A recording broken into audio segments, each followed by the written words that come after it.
This is the SBR College Basketball Saturday closing line with Ian Cameron, big man on campus. I am Drew Martin. We're going to be hitting on a bunch of games today. It's Saturday, college basketball, 131 college basketball boarded games today. Great day to be a sports bettor. We also got NFL playoffs, but this show is all about college basketball. Let's start off Ian Cameron.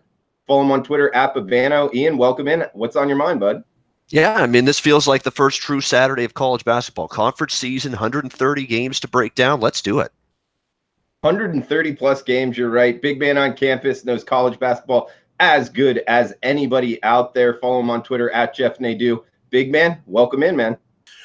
Always good to talk to you, Drew. Always good to have you on here. We got a lot of games. Let's get after it. Let's get after it. Big man, what's the number one game you want to get off right off the shoot, man? What's on your mind? Well, Drew, here's what we do on this show. We talk about the 12 o'clock games first, and then we'll get into. Then we kind of get into. We kind of go back and forth on games that we like. At the end, we throw out a play of the day. So, some of these people in the chat are going to have a coronary if you don't go over some of the 12 o'clock games. So, we generally hit those first. Let's do it. What's the big 12 o'clock game you want to go after? Michigan State, Ohio State. Well, I Big think Ten game. Yeah, I think we could start with Michigan State, Ohio State, and obviously, you look at this game. I think a lot of people are going to jump on Michigan State, and for good reason here. This is a good basketball team. I think they're kind of laying under the radar a little bit. No one's really talking about Michigan State. It's all about Michigan or other teams like that. Michigan State's just kind of hanging back, doing their thing. The concern about this game is it's that typical, and we've seen it all week in college basketball. You're going to see it all year in college basketball now that non-conference is here, is these small road teams that on paper are better than the home team, generally getting a lot of ticket action and the lines going the other way. To me, I'm not a bettor that gets involved with these, especially with the favorite. If anything, I'll play this with the dog. Now, this has been I think in these spots this week, it's been 2-2. You look at Marquette, St. John's, that was a similar game. You had Miami, NC State the other day, similar game. But you have a team here in Michigan State that's getting 70% of the tickets, but Ohio State's getting 60% of the dollars, which means the bigger, sharper bets are coming in on the Buckeyes. They're at home here, and the line's going the other way. This is a stark bet that if you, as a bettor, these Power 5 games, generally the running is on the wall in these kind of games. To me, I would imagine this game would come down to the wire. It's a pass for me for that reason. Michigan State's really solid. I like what I've seen out of them. This is just one of those games where you see it a lot in conference play in a Power 5. You have to be willing to be able to see the writing on the wall. And big man, you bring the line kind of where it's supposed to be. What about Michigan State under Tom Izzo? Usually with top-notch NBA guys. This year, maybe not so much. Maybe not a guy in the first round. Does that worry you at all as far as betting Michigan State or actually looking to fade him? Not the top-notch NBA guy. No, it doesn't have me worried. I'd like a go-to guy. I mean, they don't have that, Denzel Valentine or Miles Bridges, but they do have a really good group of 5 as far as whether it's Winston or Nick Ward down low. I mean, this team is top 7 in offensive efficiency. Here's the big issue, though, with Michigan State. You look at in all their step-up games, they've lost. I mean, they lost to Louisville and they lost to Kansas. They have some solid wins, though. You beat Florida. You beat Texas. But the win against UCLA doesn't look as good. The win against Iowa doesn't look as good now. So, I mean, this is a big test. This is your second game. You look at their first game at Northwestern in the Big Ten. It was an easy win. They destroyed the Wildcats. But they've only won, twice on the road. Both those games, though, were tough. I mean, Rutgers is a great defense, and Florida is pretty solid. So I think there'll be the team to probably play on here. And then there's everything on paper to say that they're the play here. But this line is kind of freaking me out. Should be going the other way. I'd have put this line at 3.5. This line's down to 1.5 at some spots. That's a bit of a red flag to me. Chris Holtman, I feel like, might have something up his sleeve here. Yeah, I mean, we're seeing 2.5 at Pinnacle right now. It looks like 1.5 at 5 times, 2 at a lot of shops as well. Ian, what about you? How are you looking to bet this Big Ten matchup? Yeah, it's a very, very difficult game for me because I think Michigan State's the better of these two teams. And I don't trust Ohio State right now, given the schedule they faced in the non-conference. If you look at non-conference strength of schedule, and that is a go-to handicapping factor for me at this time of year, I want to know who tested themselves in November and December and who didn't. Michigan State did test themselves. They have a top tier non-conference strength of schedule. That's not the case with Ohio State. Somewhere in the 200s is what their non-conference strength of schedule ranks. This is a big step up in class for them. Are they ready for it? I think the one thing that does benefit the Buckeyes well is their defensive play has been very good. It's a very good defensive team. Their defensive numbers are pretty solid so far this season. When you look at what they've been able to do at that end of the basketball court, they're holding foes to 38.2%, shooting 29% from three-point range. You need to play defense against this Michigan State team, which can obviously shoot the ball from anywhere. They can get different contributors for them. Josh Langford will not play, by the way.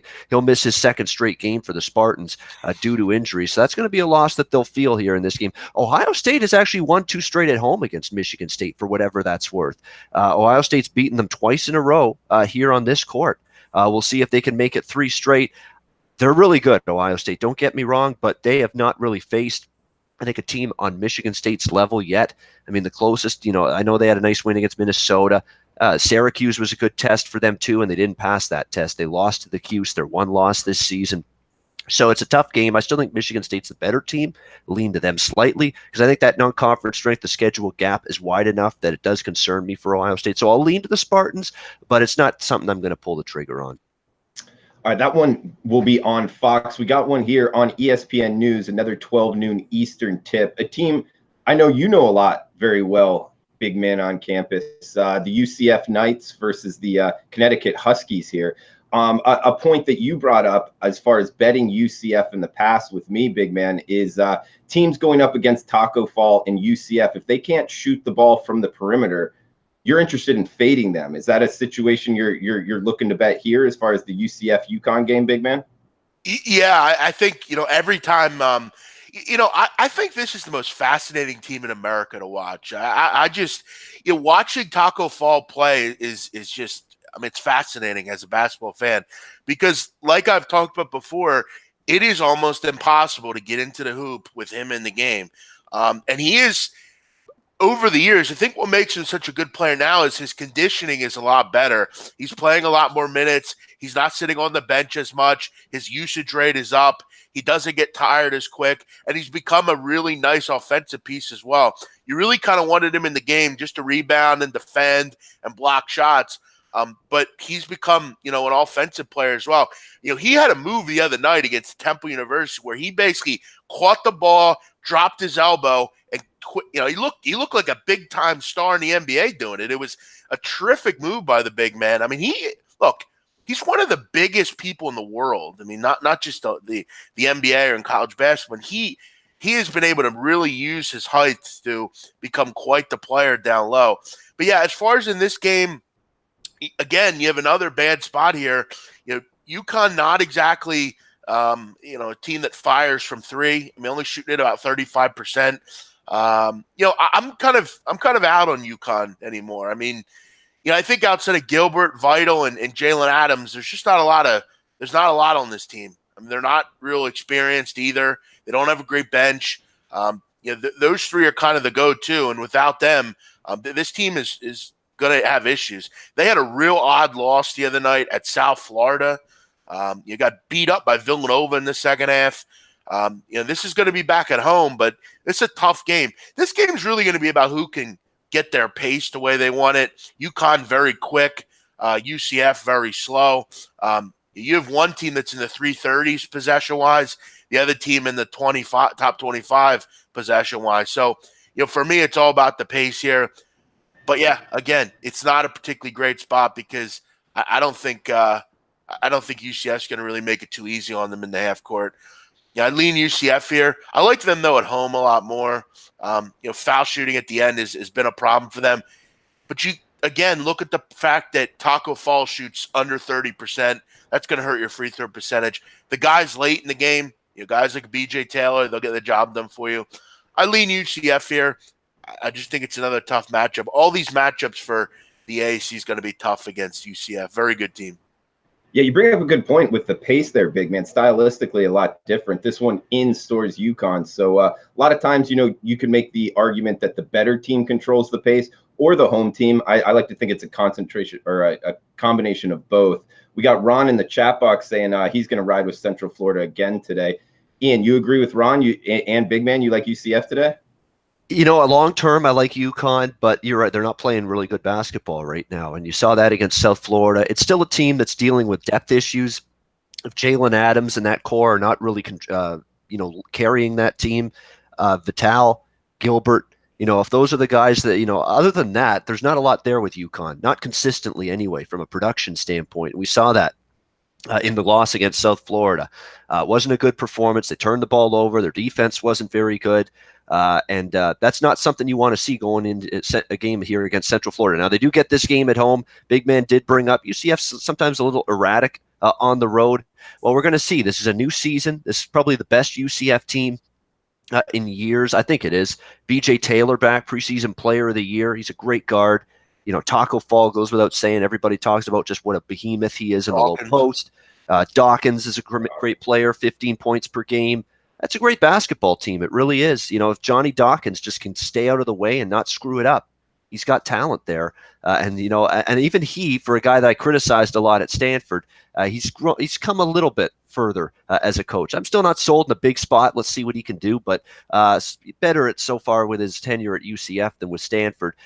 Dan Hurley tried to ruffle some feathers here with his team after the South Florida loss. He's saying we are everything that's a bad basketball team right now. And when the going gets tough, we cave in. That was basically what he said to the media after the loss against South Florida. So he's trying to get this team to basically get their heads on straight, get them refocused, get them to fix what's going wrong right now. They lack toughness as well, that when things start to go south for them in a game, there's not much of a response.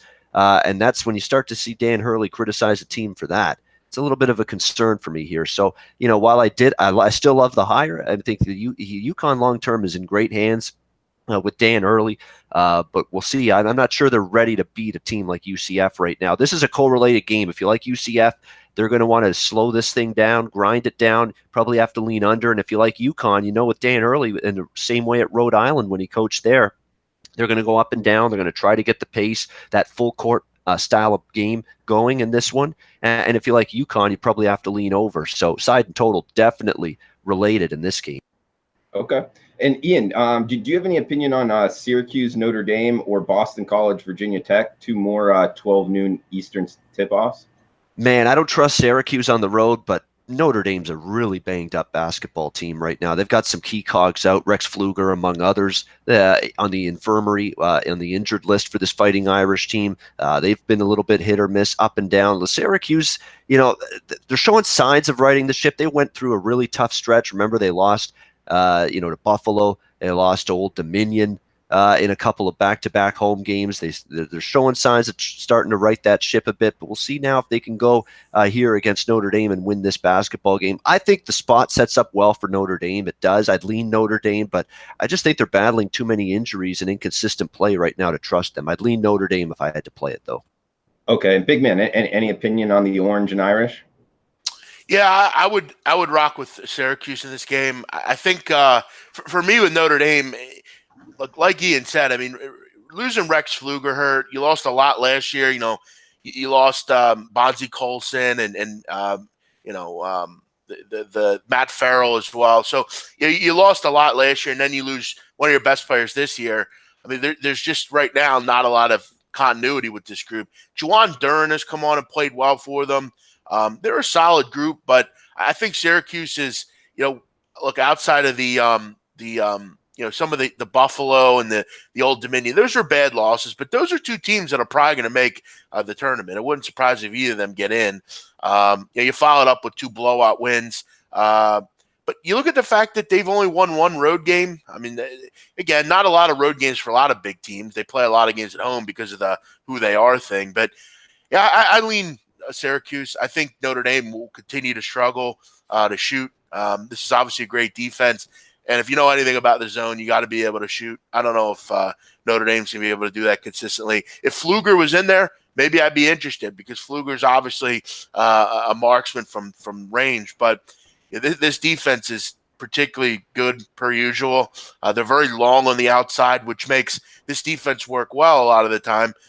When you have a zone and you can get out on the perimeter and really defend as well, sometimes with zones, obviously it leaves you open to shoot a lot of threes, but they're a pretty long group. They're athletic, and they're going to cut it down a little bit. But, yeah, I'd lean with Syracuse here. I think Notre Dame's just a bit hobbled right now. But strange things happen in South Bend. That's a pretty good home court advantage. And big man, we got Anthony asking in the chat box, what about the Butler game? Do you have any opinion on Butler Creighton going off in 40 minutes? Yeah, Butler's a team that, to me, I think is a bit of a fade group coming into conference play. I think they, at home, always have a great advantage. That's a great gym to play in. It's small. It's intimate.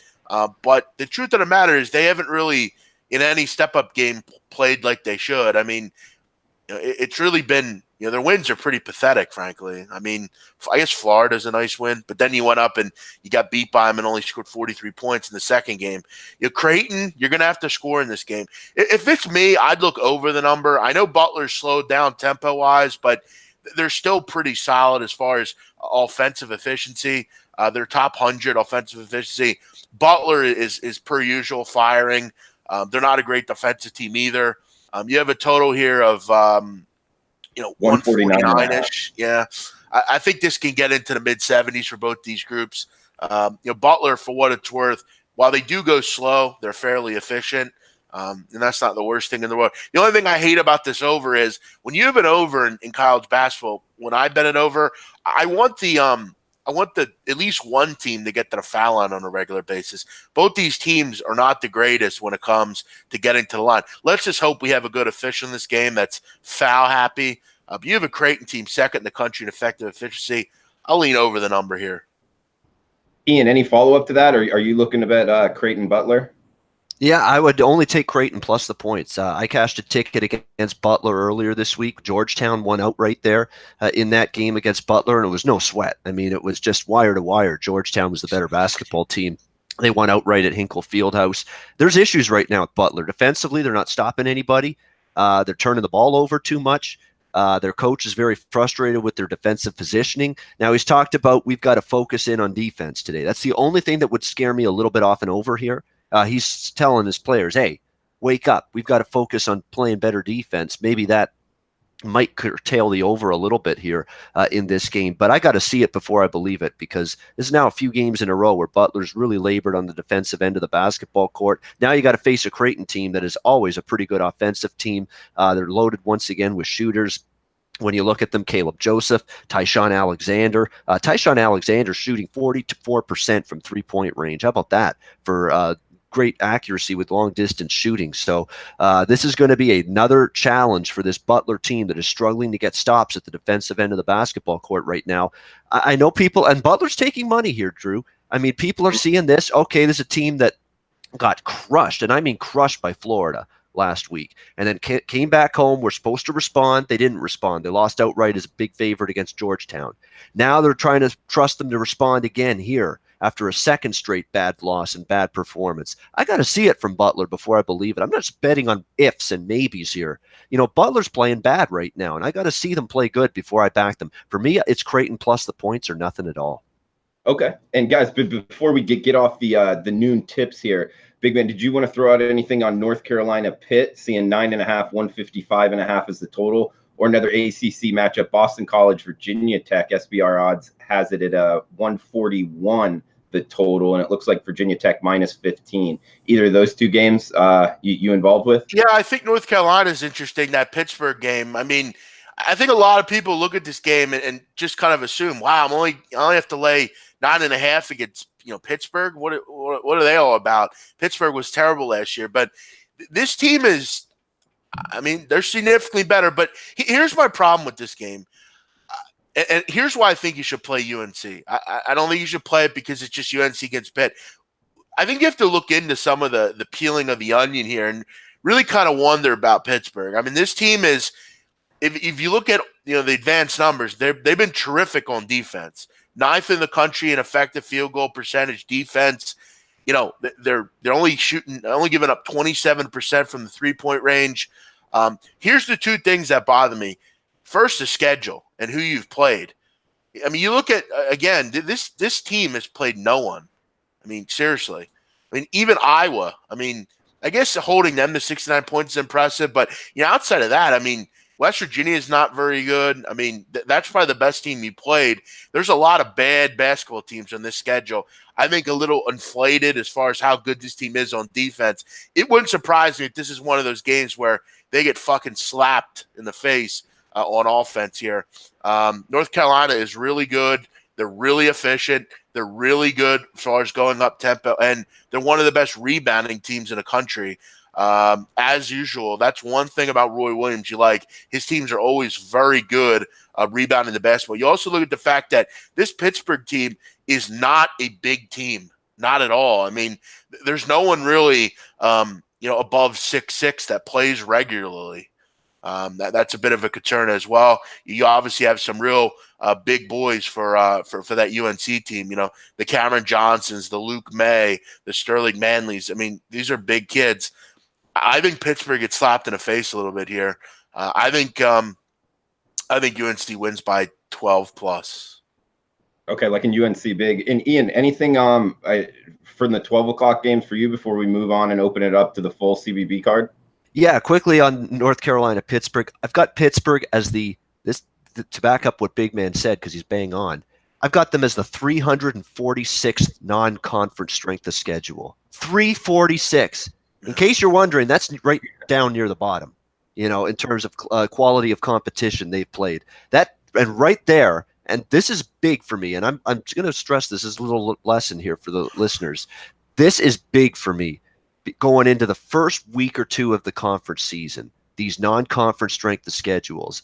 I could be looking at a team that's 12-1 going into their conference season, but if they're in the 200s or 300s with their non-conference strength of schedule, I'm going to devalue that record. I'm sorry. I'm going to devalue that record because you've beaten up on a bunch of patsies. You've beaten up on a bunch of cupcakes. Whereas if you're a 500 team and you're playing a 12-1 team that's beaten up on a bunch of patsies, but you're 5-5, you look, oh, this team's struggling a little bit, but you're facing maybe a 50th or 40th non-conference strength of schedule. I'm going to give you the benefit of the doubt, because even though you're a 500 basketball team, you've actually played some good teams. You've cut your teeth on some good competition. You've gotten yourself toughened up and maybe ready for the rigors of your conference schedule. So that's the things I look for. And in this particular instance, Pitt has not played anybody. And now you got to play North Carolina. I know North Carolina sometimes in these early start games on the road, I've seen them sleepwalk at times before. It's a little bit of a concern, but they do have matchup edges. I know Jeff Capel's doing pretty solid work with Pitt. I think they're in good hands with him. Are they ready for this kind of step up in class? I can't bet them to be up for it, or I just can't. That schedule is just too weak in the non-conference for Pitt. Good stuff, guys. We got the chat box going live. Feel free to chime in. Anything you guys want to throw out there. We got Nicholas asking Villanova Providence, Revis out, ? This is a 2 o'clock game. We just hit on all the noon games, so maybe concentrate on the early afternoon games. Big Man, Villanova laying 3, 137.5. This is a big game here. You got any opinion, Villanova Providence? Yeah, I mean, Reeves out hurts. I mean, they still have Diallo, who's very good. David Duke, Nate Watson have played well also. But listen, Villanova, I'm still waiting on a bit. I know they've played better lately. They had that close loss to Kansas. They beat up on Connecticut, and then it kind of pulled away and was able to beat DePaul. But it wasn't easy against the Demons. I mean, DePaul played well in that game. DePaul's going to cover a lot of numbers this year. They're a lot better than people think.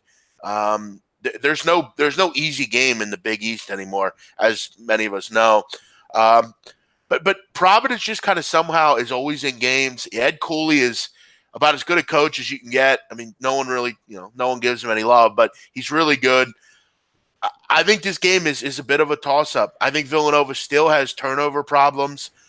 They're still a team that, is very dependent on the three-point shot, which isn't a bad thing against Providence. Providence isn't a great three-point defense, but just because you're a good three-point defense doesn't mean that you're going to shut them down. Villanova is going to fire a lot of threes, and if they're going in today, that's what makes it so hard for me to bet on Villanova, because, if they're shooting out, lights out, no one's going to beat them. The dream team won't beat them. But, if they're struggling a little bit, they become very dependent on the three-point shot.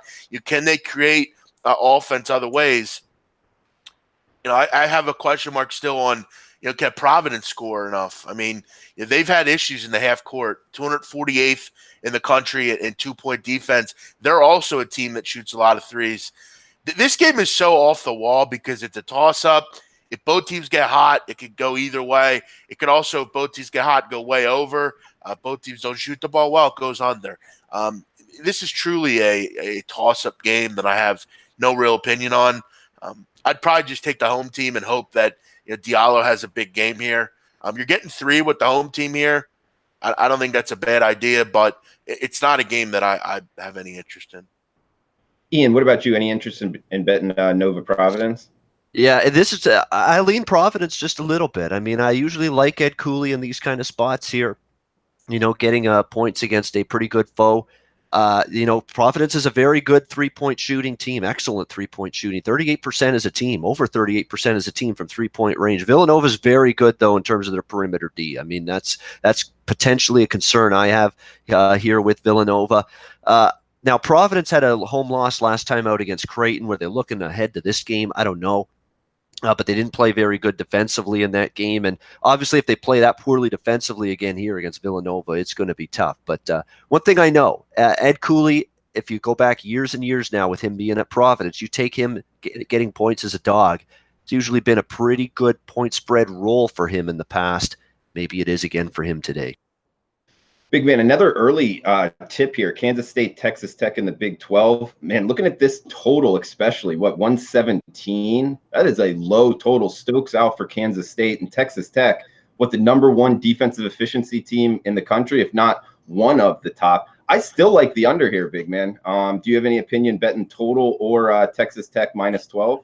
Yeah, I mean, Texas Tech is – I mean, they're going – you would wonder if can they hold K-State under 50 here. I mean, K-State outside of, Dean Wayne and, Camus Stokes, I mean, what do you have on offense here? I mean, not seriously. much. I mean, you don't have much of anything. I mean, this K-State team, even back to last year, has had major problems at times scoring. I mean, you look at some of these games, we scored 46 against Tulsa, 55 against Southern Miss, 59 against George Mason.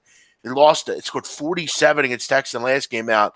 It doesn't get any easier here. I mean, as Drew, I mean, this is a great defense in Texas Tech, the number 1 defense in the country.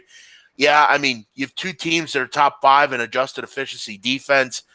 I mean, 117 is not for the meek. I mean, if you got to lay, you got to have some balls sometimes, some of these numbers. I got to be real. I think it's first to 55 wins in this one. Yeah. I actually like Texas Tech. I think they can. I think they could do what they want to do in this game, and it wouldn't surprise me if they win fairly easily here. I think without Camus Stokes, it makes it even more difficult. But yeah, I would somewhat agree with you here. Both these teams, neither are great at the foul line either. Neither really get to the foul line. This is going to be a lot of half court defense, long possessions, and just kind of a boring game. I lean with you, Drew. It's hard to take a 117, but it's pretty great here. I mean, both these teams very good on defense. Yeah, there's 117s and a half out there. Also 118 at Pinnacle if you're outside. The only thing I do worry about here is, I mean, you now have a good guard out and a good big out. Does Texas Tech just eat down low? I mean, outside of Dean Wade, I mean, this team has no height, and you look at your one big, Macau Mawayan, he's a younger player. He's not really too experienced. This is an experienced group from Texas Tech. Culver shouldn't have any problem getting into the lane. Mooney, as long as he's on, Tariq Owens, Ondigo, Odiase.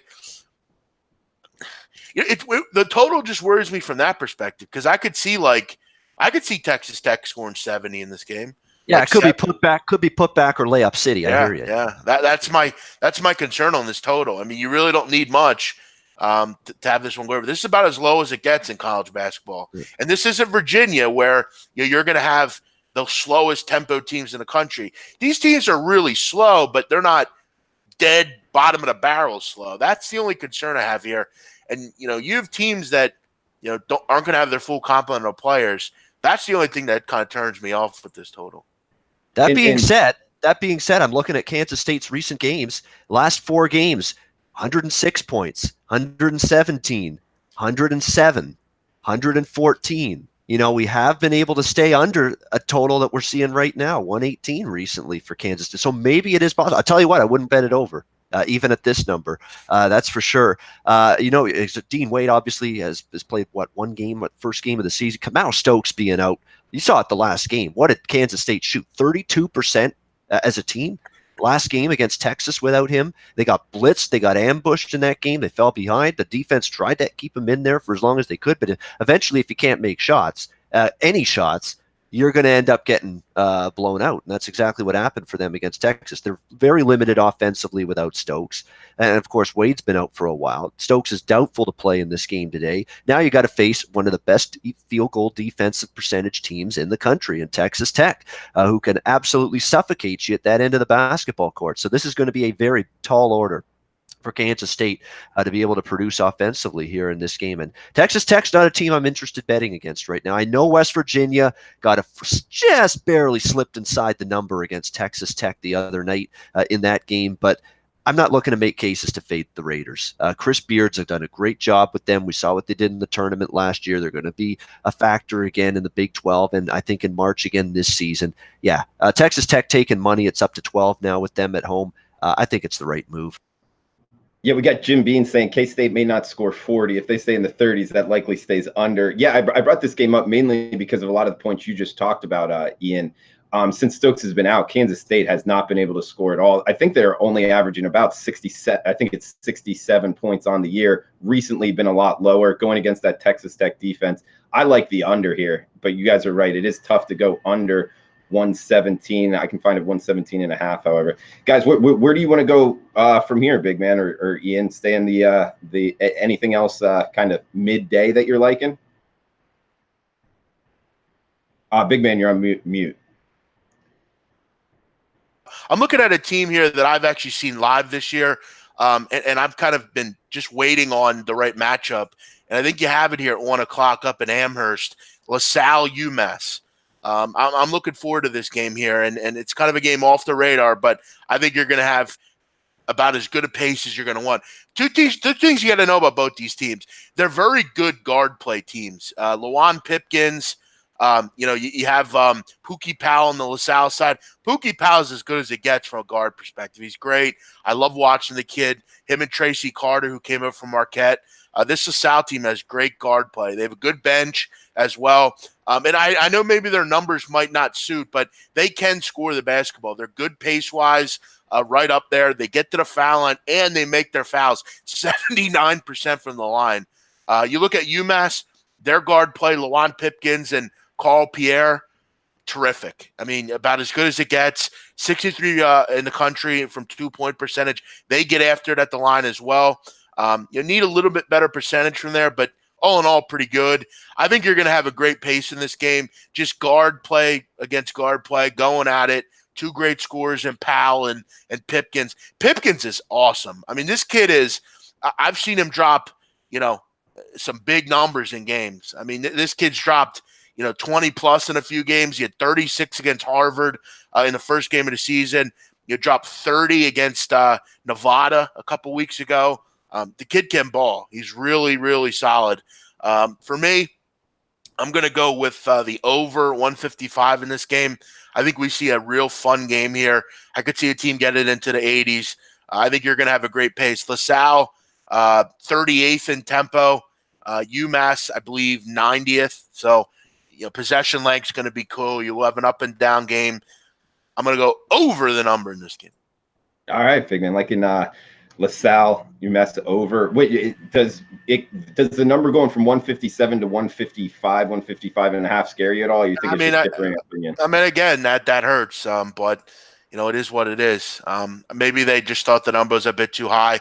I would have put it around 155 anyway. So I'll kind of hope that it's the right play. Looks like the under money's come in on it, which that's fine. I'll get the best number. Hopefully, it looks like this will be the best number. This game goes off in about an hour and 20 minutes. So, again, is it a guaranteed big play that I like? No, but it's one that I've waited on as far as a basketball fan. I think that the pace is going to be there, and these are two great scores that are going to go back and forth. Again, like any total, if they don't shoot well, it won't go over. But it wouldn't surprise me if this game goes to overtime. I think this could be a decent play from that perspective. I think this is a game that'll suit LaSalle, and I think will suit UMass quite well also. Both these teams want to play fast and up-tempo. Yeah, it's funny you say bring it into the overtime. Betting the overs will help you. Big man, remember a couple nights ago we hit that that double overtime. That was a good one. Ian, great. What about you? Yeah. Ian, what about you? Anything kind of midday that you're liking? Yeah, I'm going to go to an SEC game. We've got Ole Miss and Vanderbilt. I'm not sure the right team's favored there. I think the Kermit Davis hire of Ole Miss is a great hire for them, and I think Ole Miss beats Vanderbilt in that game. Vanderbilt's too erratic to me, too inconsistent. I've been frustrated by this team for years. I like Bryce Drew a lot. Don't get me wrong; he's done a good job with that team, for considering that there's been some issues at times, talent-wise and injury-wise, but. Vanderbilt's just not been able to put it together for a consistent long stretch of time. I think there's emphasis for Ole Miss to get a win here in the SEC conference season. You've got you made a great hire. You brought him in for moments like this to really make inroads here in the SEC. I think there's a winnable basketball game, even on the road. It's not the same. It's not when Vanderbilt they had some really good teams early in the Stallings era. That gym would be very difficult to win in for a road team. That's not the case anymore. You can win now playing at Vanderbilt. I think Ole Miss takes care of business there in that game as a slight underdog. Yeah, and that's more of a night game tonight. I believe that's 8:30 Eastern tip. I'll tell you, in Vandy, Mississippi, I kind of like the under here. Since Garland's been out, Vandy has slowed down pace-wise. You bring up, their stadium in Nashville not being so much of a home field advantage. I do still think it's not good for the opposing teams coming in there because of the sight lines, the different where you're sitting. I don't see the teams actually shooting as well in that stadium. So I like the under tonight in Vandy, Ole Miss. I do want to discuss that quickly. I actually I did a podcast the other day about just kind of teams to stay away from. And I'm not sure if this game it'll matter, but I think down the road I've have Mississippi on the teams to fade list. I don't know how good this team is. I wonder about them defensively still. Look, it's outside of, the win against Baylor. I mean, what the hell has this team done exactly? I mean, you've literally won no big games, and every time you've stepped up, you've lost. And, you got killed by Cincinnati, only scored 57. I think, though, you're getting a good spot here with Vandy because Darius Garland's out. And that's kind of something that I worry about. But you could look at the same, kind of look and say with Vandy, well, what the hell have they done? I mean, I guess Vandy beating Arizona State was good, but that was a tough spot for Arizona State coming off, I think, the game against Gonzaga. So that was a tough spot all in all. So I think this is an interesting game from, Ken Kermit Davis and this Mississippi State team. I think he's a terrific coach, and I think this would be a game for them to kind of look at and say, this is our first game.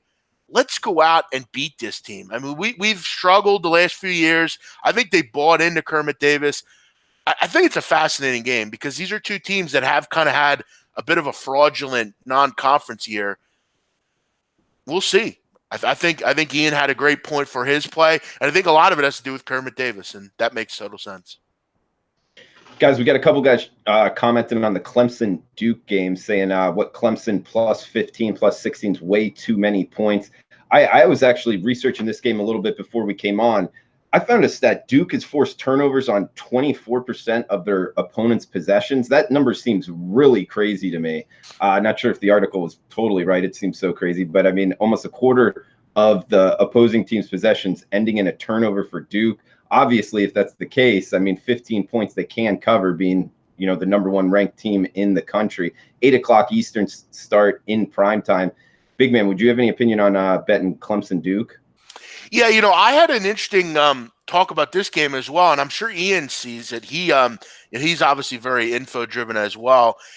Duke is such an interesting team because they're third in the country in adjusted efficiency on defense. They're absolutely fantastic.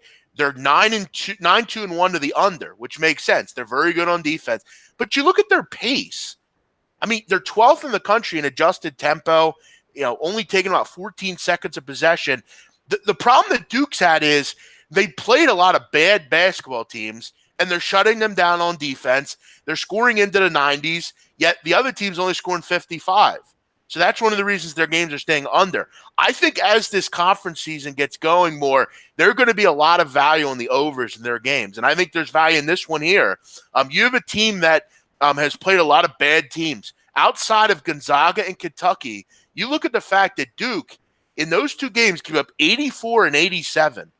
The rest of the schedule sucks. I mean, other than Auburn, and that was in Maui. I mean, you've not played a team that really matters other than Texas Tech in a while. And the Texas Tech game was not as good as we thought. Plus, Texas Tech turned the ball over a lot, which, look, if Clemson was to stay in this game, they're going to have to not turn the ball over. I'm actually leaning over the number. I think there's some value here in the over. You're going to get the pace from Duke. And Drew, that stat is correct. They turn the ball over 23% of the possessions that they face, which is quite good. I mean, it's top 27 in the country. But I think there's value on the over in this game. Duke, obviously very good on offense, but this Clemson team's really good on offense too. 4th in the country in a 2-point percentage. That's really good. It's right up there with Duke. So I think they can score enough. I think this is like an 84-72 type of game. I think the game will go over.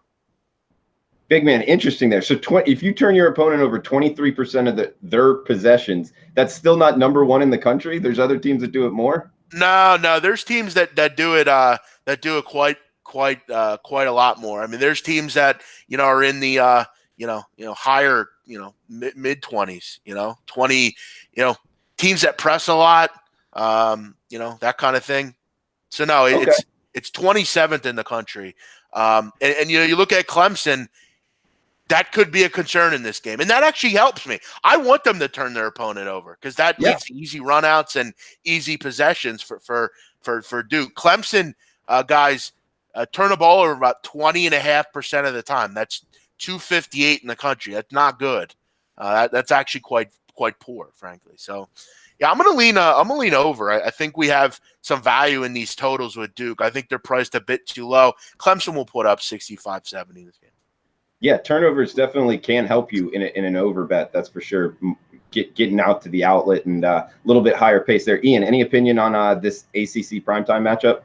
Yeah, I think I actually am going to look for spots down the road to bet against Duke because I don't think they could be priced any higher, and I don't think the markets can be any more infatuated with the Blue Devils than they are right now based on the way they've played throughout the non-conference seasons. But I don't trust Clemson to be that team that I want to take my chance betting against Duke with. I'm sorry. Brad Brownell against Coach K, I don't like the coaching matchup.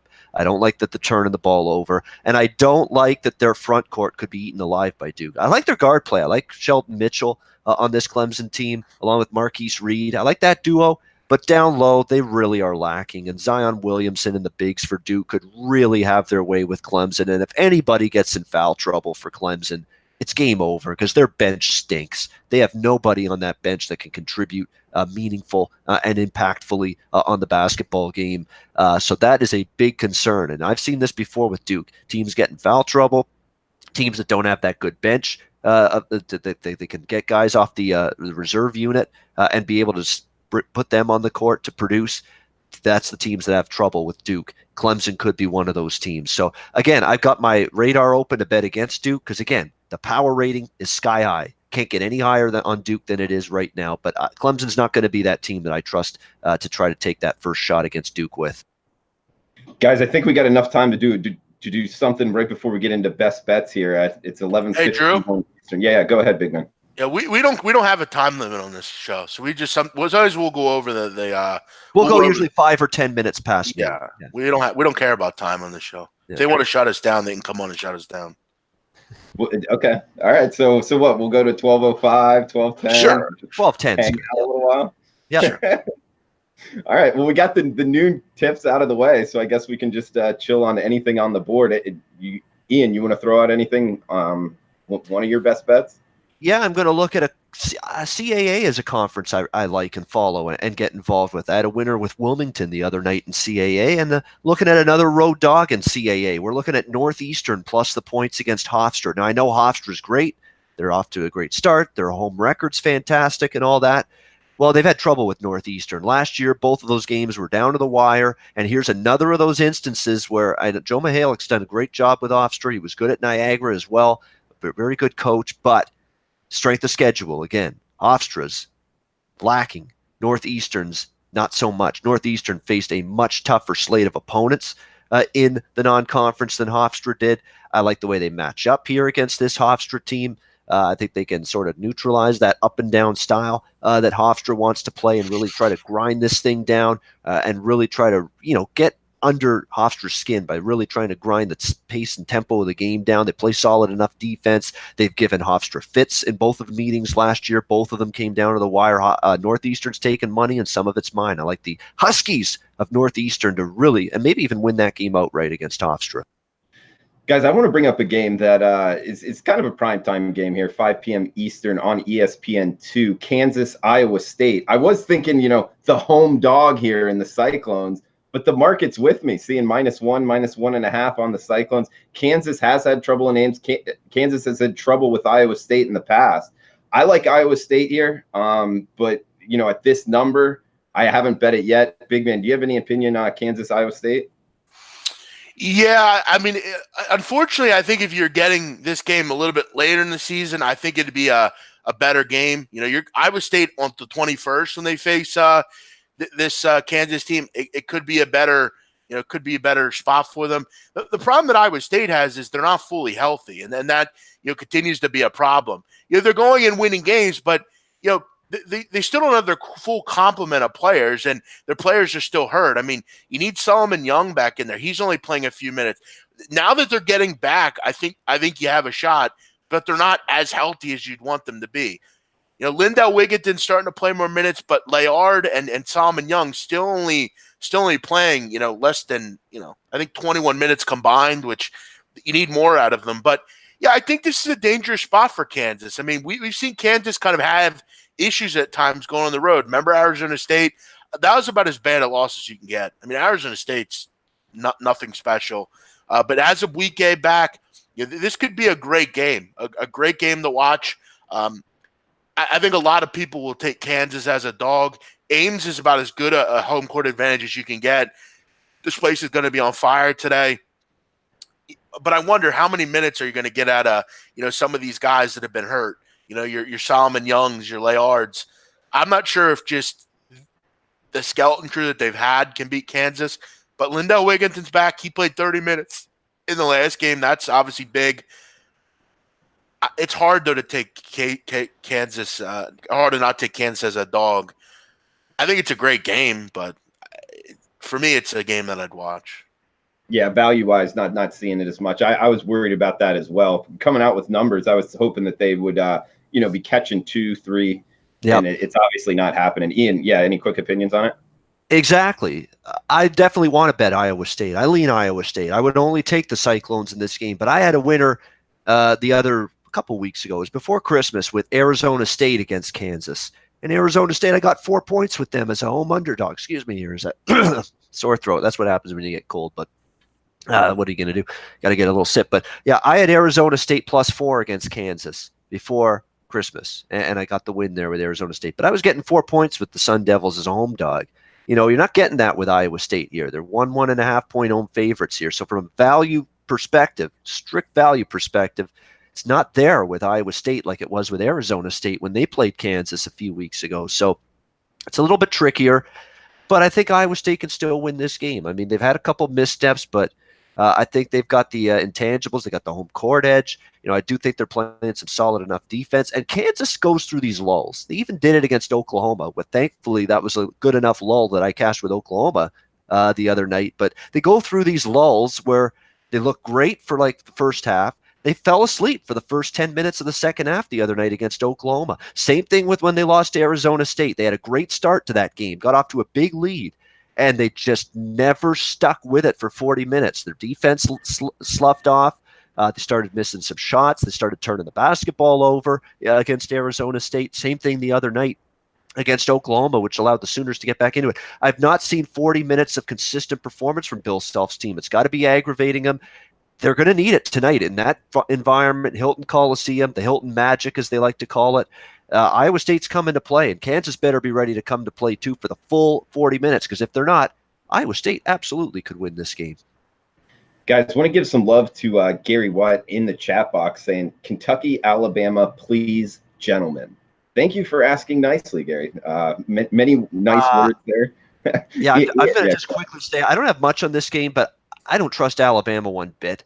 I still have that game that they absolutely just crapped their pants in. What was it, against Georgia State early in the season on my mind when they blew that horrible 20-point lead at halftime. They ended up losing that game. I don't know if Avery, like Collin Sexton was a great, great player for Alabama. He really was. He was the glue, and the glue that kept them together, the straw that stirred the drink. Whatever analogy you want to use, Sexton was that for Alabama last year. Doesn't look like the same team without him. They've struggled. They've not been consistent.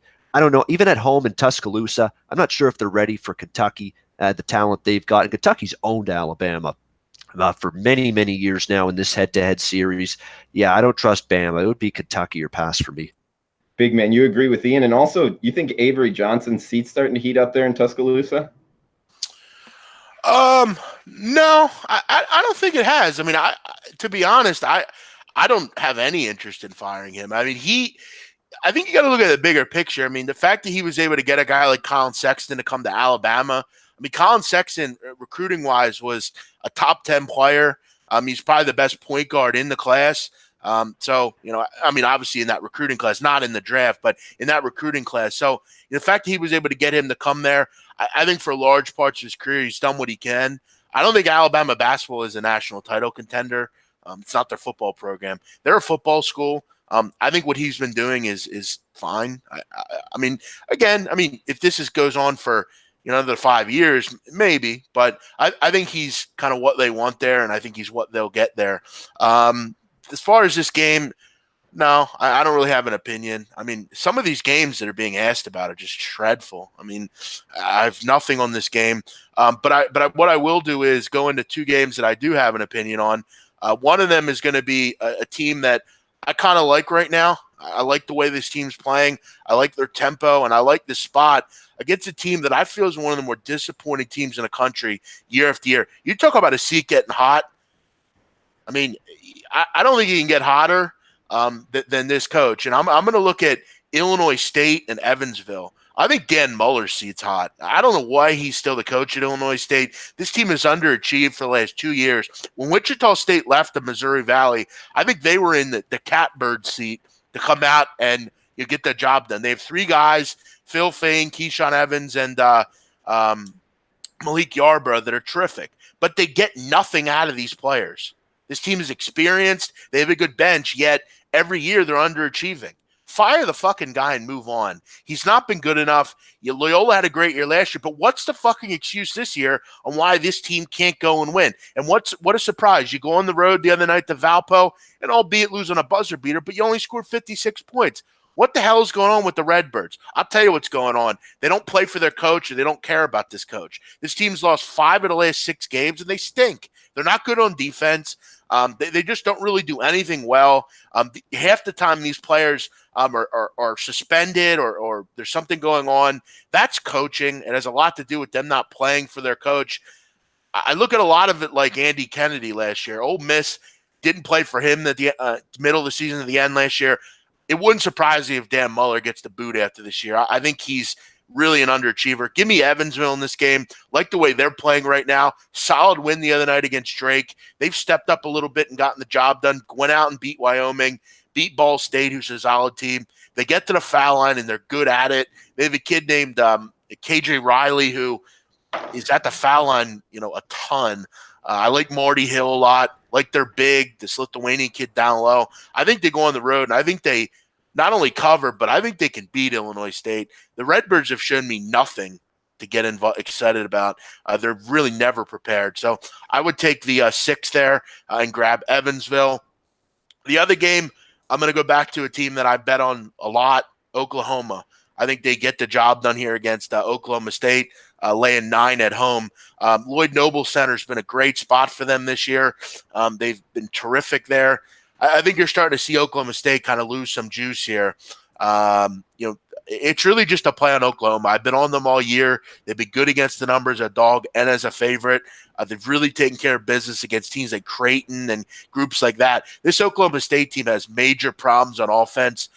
They're very dependent on the three, and they turn the ball over a lot. 300th in the country in turnover percentage.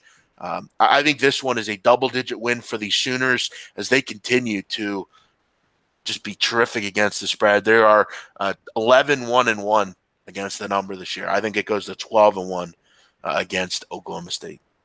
Good stuff there, Big Man. And as far as Illinois State, would that be kind of a fade team until further notice, or just today? I think so. I think they've been kind of a team that has been hard to back for a while now. You really have to look into the inner workings of this team. Go and look. I mean, Illinois State has had behavioral problems. They're just kind of a mishmash. They're up tempo. They don't play great defense, and they just kind of bottle it on offense. They should be destroying teams in this conference. They're that good. Fane, Yarbrough, and Evans are really solid. They just don't get the most out of these kids a lot of the time, and that has to do with coaching. That's all about coaching to me. These kids have played together for a long time. Why aren't we winning games? We shouldn't be losing to Illinois, Chicago, and Valpo. And look, they have played a tough schedule. I'll give it to them, but now's the time. Let's get the job done. I don't think it's a team that I would be interested in right now. And if you're going to give me 6 points here, I'll gladly take a team at Evansville that's playing pretty decent basketball right now. And we got Xavier in the chat box also saying Evansville top 30 in free throw percentage. Obviously, I know something you like, Big Man. I like as well. Ian, I can see you claiming at the bit. Go at it, man. Yeah, you know what? I'm gonna. I think I had my. It was like one of those losses where it's not even close. You can actually forget that you even have a shot to win your bet in the first 5-10 minutes of the game. For me, that was Indiana State the other night against Loyola Chicago, because I ran into the Final Four Loyola Chicago team, and they absolutely just blitzed Indiana State. I'm going to bet against Loyola Chicago one more time, though, today. I'm going to take the Drake. I think they're a home underdog there against Loyola Chicago there a little bit. I know Loyola Chicago, they look good. But it was one of those perfect storm games. They shot lights out. They shot out of their minds, insane in that game. I like to go against teams off that kind of outlier shooting performance. You can't shoot that well 2 games straight. I think it's impossible to do that. So I'm going to look toward Drake there in that game. And I'm going to go to another. Yes. I would watch yourself there. Nick Norton out for the year for Drake. He is a really good guard for Drake. He's dropped 30 in games this year. I don't know if you know, but I would just keep that in mind. Yeah, he's about as good as it gets for Drake. When did he get injured? He got injured the other night in the Evansville game. That was an overtime game. That was a wild basketball game. Yeah, I was aware because there's a chance he would not play. It's not my best bet or anything, but I'm going to take one more chance. And if I lose again, so be it. And I'll probably swear off betting against Loyola Chicago for a while, but I'm still going to go with Drake. I'm also going to go to a SoCon. I'm going to give you a SoCon and a Metro Atlantic game as well. Metro Atlantic, I laid 2.5 with Niagara against Manhattan. Manhattan is in a world of hurt. This is just a team that is an absolute dumpster right now. They are terrible. They are brutal. I feel bad for Masiello because he's actually a good coach, but he's got no talent. They don't play great defense. They're not turning you over, playing that press that he likes to play to the extent he has in the past. Niagara, Chris Casey's a good coach there with that team. They're not great, but this is a winnable game for them on the road. Dratty Jim has not been that home court edge that for Manhattan it's been in the past. Niagara laying 2.5 to me looks a little bit cheap there. I'll take the Purple Eagles to get the job done there, minus 2.5 against Manhattan. And I'm going to go to a little SoCon action. We got Mercer against Wofford. I'm laying some points here with Wofford. I like Wofford a lot. This is a damn good Terriers team. This is a team that's one of those mid-majors that, if they win this conference, play in the tournament, It could be a dangerous basketball team. Mercer, it's been a program. We saw what they did years ago against Duke in the NCAA tournament. We know they've had some success in the past. This is not one of those vintage Mercer teams. I think they're up against it here against this Wofford outfit. I think Wofford's laying 11 and a half last I looked. I laid the points there in that game. Guys, thanks for tuning in. If you're liking the content, please give us the thumbs up, the like button. That helps us out. Guys, are you cool doing best bets? But before, like, having a quick 2-minute segment on the football games? Sure. Yep. Okay, we got the FCS game kicking off now. So for anybody live betting out there, anything you think they should throw on that? I would take the points. Okay, taking the points like in, almost 16, 17 points, right? Eastern Washington, yep. Yeah, it is a championship game. I know North Dakota State has owned that FCS in college football for years, but that's a lot of points in a championship game. I mean, is Eastern Washington just chopped liver going to roll over? So, yeah. I mean, I know North Dakota State's a dominant football team in the FCS. They've won that national championship of the FCS for multiple years. Carson Wentz, of course, came from that school and played quarterback there, but that's a lot of points in a championship game. I would probably take the dog, too. Okay, and then I don't think we're all going to be on a show. At least I won't with you guys before Monday night. What about national championship, Alabama -5 or the total? I am waiting and waiting and waiting, and I'll continue to wait patiently, and I'll bet it. I'll probably send it out when it gets to its lowest point, the over in this game. I'm just going to wait for this total to keep dropping and dropping and dropping, and we'll get in on the over in this game. Look, it was 45-40. 2 times ago when they played in the title game. It was 35-31 the last time they played in the national championship game, Alabama versus Clemson. 2 high-scoring games. And I know both games got off to slow starts in the first half scoring-wise, and then they exploded in the second half. I think Trevor Lawrence is going to be able – like his poise against Notre Dame was impressive. Obviously, it's a better team, better defense here. But I think he's going to make plays. I like that he ran the ball, Drew, a little bit against Notre Dame. He ran the ball a little bit. That's not Trevor Lawrence's thing, but he did it. I think if he does that again here, it's going to allow him to have some success moving the ball. And I know Clemson's defense is great, but again, Dexter Lawrence isn't going to play. It didn't show up against Notre Dame. It's going to show up here. This is a man's offensive line that Alabama has. And without Lawrence in the middle of that defensive front for Clemson, they're going to feel his absence a lot more in this game than they did against Notre Dame. Alabama will move the ball. Nobody's stopping Tua, Jerry Jeudy, and all these great receivers in this Alabama offense. They're going to move the ball. You're going to see points, I think, in this game. I'm going to wait while everybody's betting the under, and I understand it's Clemson's defense was dominant against Notre Dame. Alabama's defense very good, but Kyler Murray in Oklahoma moved the ball for extended periods against Alabama.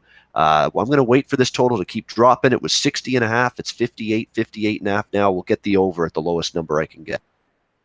Big man, you want to say any quick words on the national championship game? No, I'm doing a show with you on Monday. I'll wait till then. Are we? Okay. Yes. There you go. What do we got on Monday? As far as I know, we have a show, you and I. Don't know what I just told I was on a show with you. All right. Well, we'll wait for that on Monday then. You can catch that on the SBR network. Guys, should we get the best bets here, or you want to talk NFL? We can get to the bets. Yeah, we can go to best bet. Yep. Best bet, Ian Cameron on Twitter at Babano. Lead us off, bro. Yeah, because NFL, I believe there's a closing line show later today for NFL. 3:30, I believe. So quickly for me, I've said it all week. I like the Colts, Texans over, and the Chargers more than anything else. Those are the 2 I like the most. So there you go. Best bet for college basketball. I'm trying to think. There's a couple ones. I'm going to go with Wofford. I'm going to lay the points there with Mercer. I could go in different directions, but I like that one a lot. I think Wofford just absolutely hands it to Mercer in that game. I believe they're laying 11.5 last I checked. Wofford takes care of business. Wofford -11.5, best bet. Wofford -11.5 for Ian Cameron. At Jeff Nadeau, he's the big man on campus. That's on Twitter at Jeff Nadeau. Jeff, what do you got for best bets, man? I'm going to take Wyoming, 7:43 at 10 o'clock tonight. If someone could explain to me why UNLV is laying this kind of number, I'd like to hear it. I have no idea why this team's laying 12.5. I mean, let's just talk about their last 3 games. I mean, and by the way, their best rebounder and shot blocker, Shakir Houston's out. I mean, you lost to Indiana State, who can't put a fucking ball in the water right now if they were in a boat. They scored 84 against you. You lost to Bucknell by 25 and gave up 97 in that game. And then you just beat a pretty bad Colorado State team in the final seconds by 2. And now you're laying 12.5. Give me a fucking break. I mean, give me a break with this. Wyoming, look, I'm not going to try to sell you that this team's a great group, but I'm getting 12.5. And when I take a dog like this, there are 2 things that I want to see from that dog. Can they make free throws? And we'll look to Wyoming. Yes, 74.5%.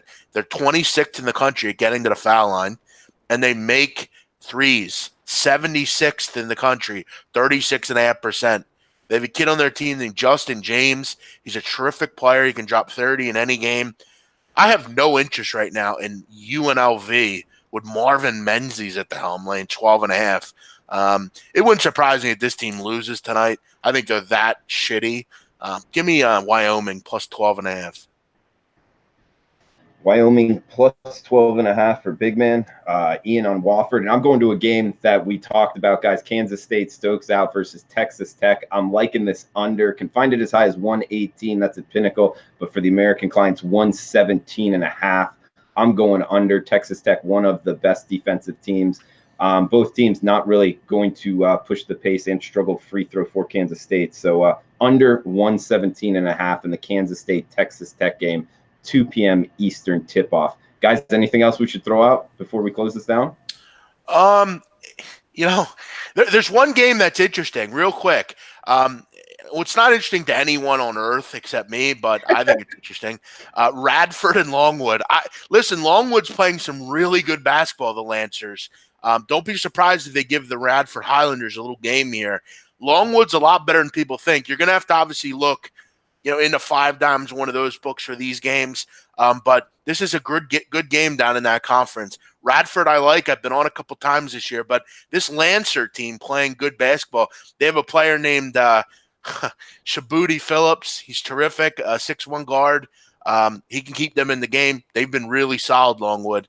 Don't be surprised if they fire a lot of threes in this game and hang around. Very small game. Again, nobody cares about it but me, but there you go.